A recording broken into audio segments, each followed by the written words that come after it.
le point commun avec finalement toutes les techniques, finalement, tous les déséquilibres, c'est la peau. C'est ça que j'ai découvert.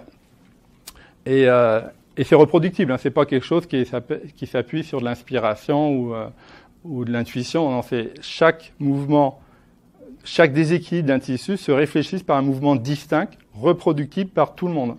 Donc en classe, on verra, je parlerai de la formation tantôt, c'est-à-dire quand on est parce que souvent quand on parle de sensoriel, ça a l'air un peu mystique. Hein. Il y a beaucoup de techniques qui s'appuient sur des protocoles, des répétitions.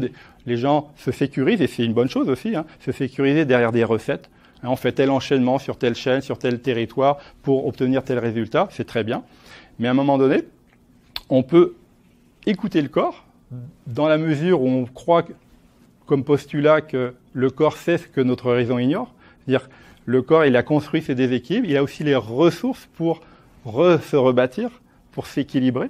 Donc si on sait lui demander, on sait l'écouter, on sait nous laisser guider vers son blocage primaire, son blocage dominant, il va nous montrer le chemin par des mouvements. Donc ces mouvements sont reproductibles. Il faut juste savoir quel mouvement il faut écouter, à quel endroit il faut ressentir le mouvement, et à partir de là, on peut remonter à la cause des déséquilibres et trouver le bon geste approprié. Ce qui permet d'économiser beaucoup d'énergie, autant pour le client que pour le thérapeute, et d'être plus efficace. J'en parlerai tantôt. En TNC, on fait moins de gestes, plus rapides, pour plus d'efficacité.